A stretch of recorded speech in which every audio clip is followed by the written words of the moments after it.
Gidel is going to share his updated estimates for the WASDE report with some increased bushels for some crops and in other crops that he is reducing the bushels. And he's going to comment also about this week's market movements right here on Connected Farmer, your channel to keep you up to date with the latest trends in agriculture and livestock. If you're new here, please make sure you subscribe.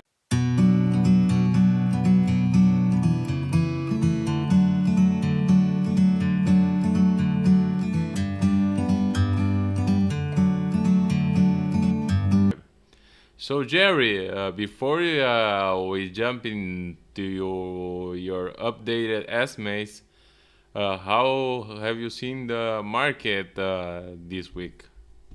Well, our first part of the week, we were still reacting a little bit to the USDA stocks reports of last week, when we found quite a chunk of beans there, 81, 82 million bushels than the USDA was projecting in its previous September report. And so while the corn was up slightly, it was very modest. And then soy and wheat was actually down pretty good there, about 50 million on its carryover stock, or excuse me, on its crop size, which impacted its carryover stock potential. Because September in wheat is actually the first quarter, not the ending stocks like corn and soybeans are in that reaction. Then we've had some ups and downs since then. We had the optimism of in the soybeans and the wheat and oats and things like that. And really one of the biggest factors was the very strong energy prices, and particularly natural gas in Europe, that really set the tone there up in Monday and Tuesday. And that and the Vladimir Putin, though, decided to be a nice guy for some reason, and decided he was going to make sure that things weren't a total calamity in Europe, and talked about uh, helping the situation. I'm not sure how that helps, what he's going to do or whatever, but it did calm the markets down, and that calmed down some of the grain prices. And the inflation mentality and things of that nature midweek.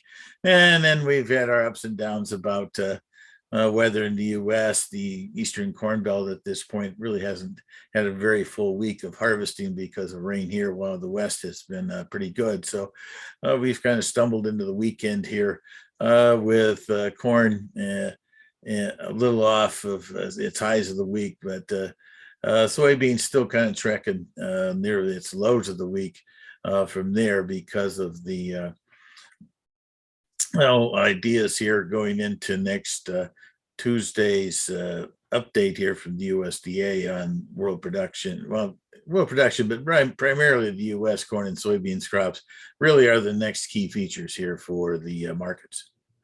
Yeah, so I checked your numbers here, and you are increasing slightly your estimate for the soybean yields in bushels, and you are decreasing slightly the yields in bushels for U.S. corn. Why is that?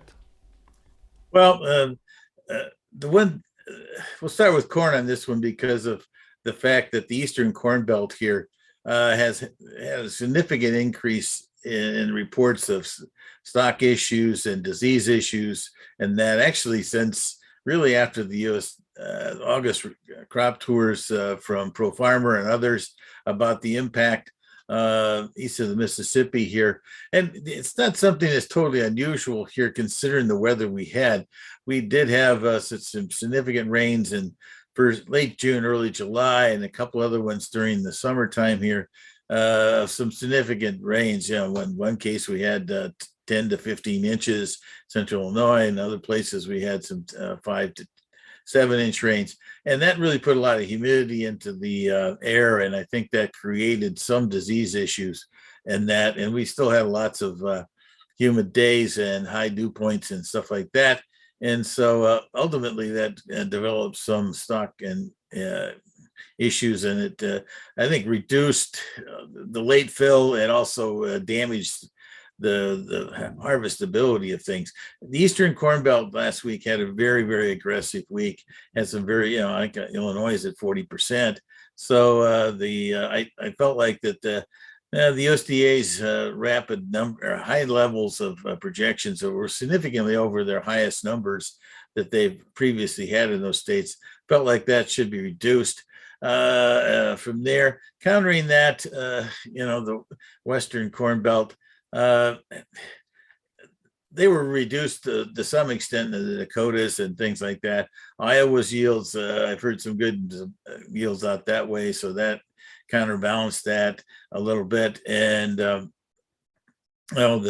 basically the Southeast has had pretty good yields coming out of that area. They're probably 50 to 75% harvested in most areas. And then the Southwest, the Texas areas has had some ups and downs.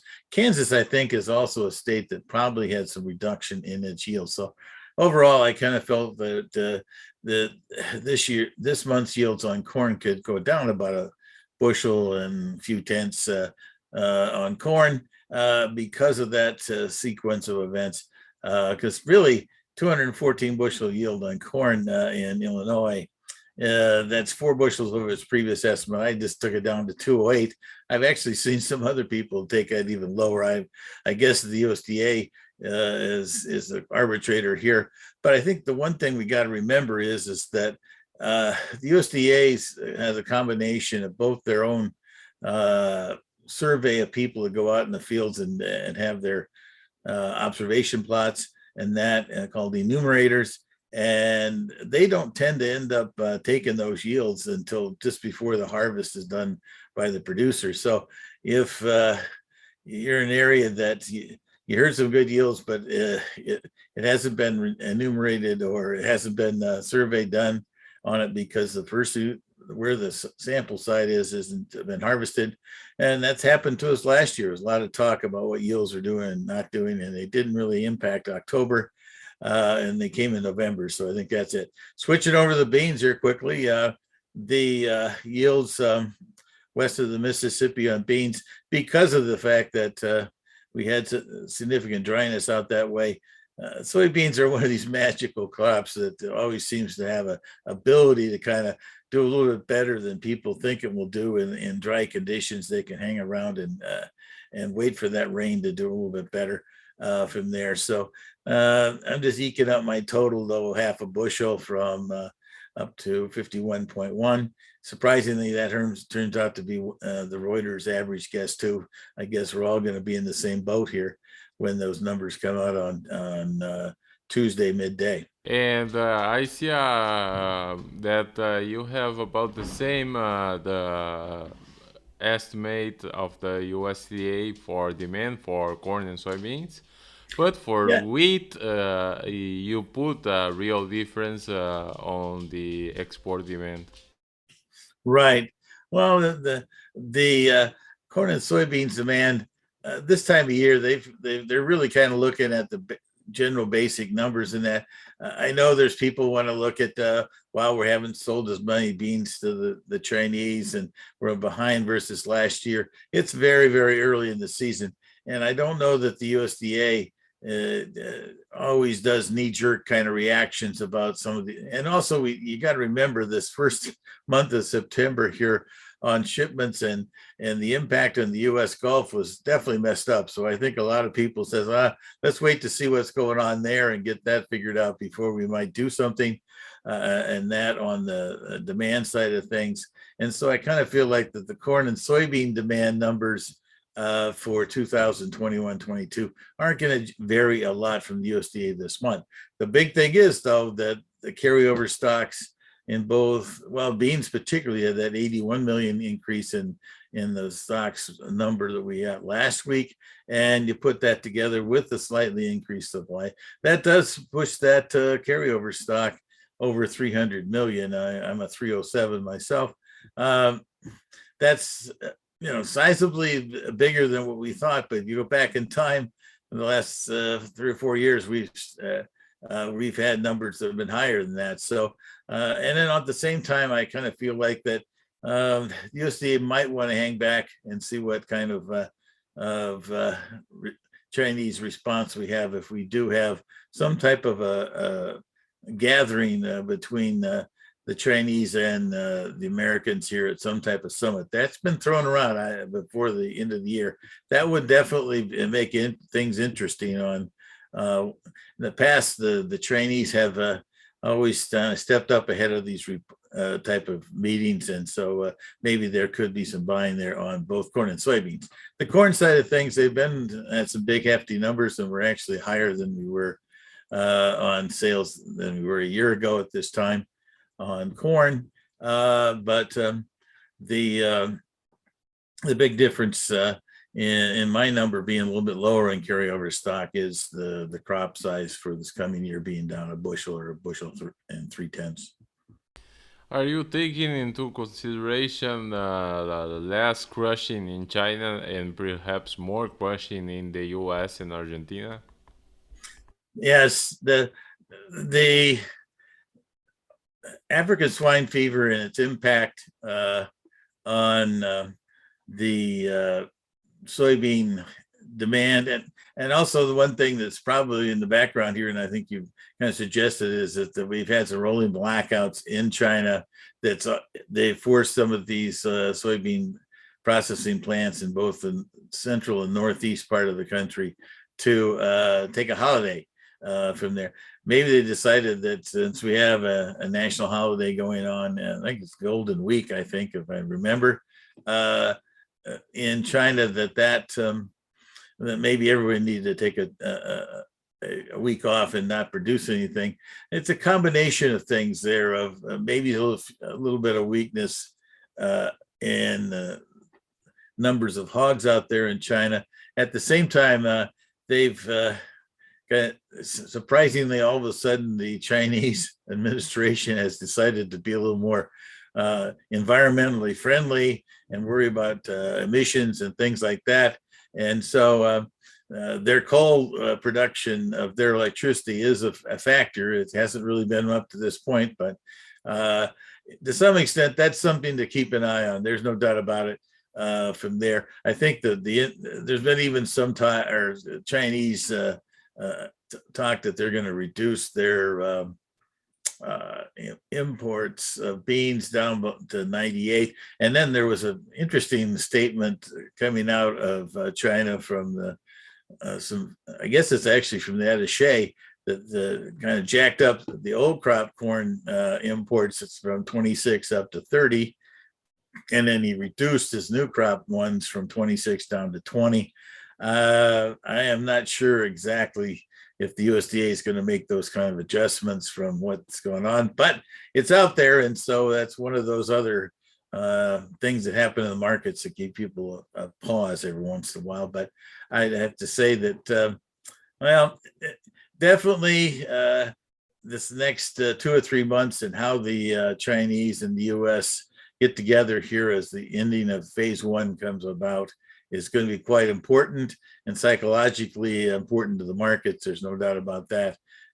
From there, it's just at this point, I think the U.S. producer out here is going to be very, very reluctant to sell any additional supplies other than what's already been pre-contracted. And even now, when we've had some of these rains and things like that in the east that slowed down some of the harvest, the basis or the difference between the cash and the futures kind of percolates up towards the futures markets on prices or goes above it. And I think that's a real indication that the commercial side of the world has definitely feels a pinch here. And particularly as this week's exports, by the way, on both shipments earlier in the week and then yesterday's sales were both very encouraging. It looks like things are getting back to normal in that world. We're not completely all the facilities up and going, but at least from that standpoint, we're getting very, very close to having a lot of our capacity for trade back and going. I think that's a very, very big factor. And I think that hopefully that the world decides that it's time to get some of its grain and soybeans undercover before the winter comes here in the northern hemisphere. Very powerful insights. Thank you, Jerry. You bet. Take care, sir. Always good to talk. And next Tuesday will be our next little important factor in the market. I don't know, barometer, whatever thing you like to talk about, but it's, I kind of feel like that people might not get as much information as they want out of this thing. And then we'll still be still wondering about how the yields are going to be, because we still have a big part of this crop still out in the field.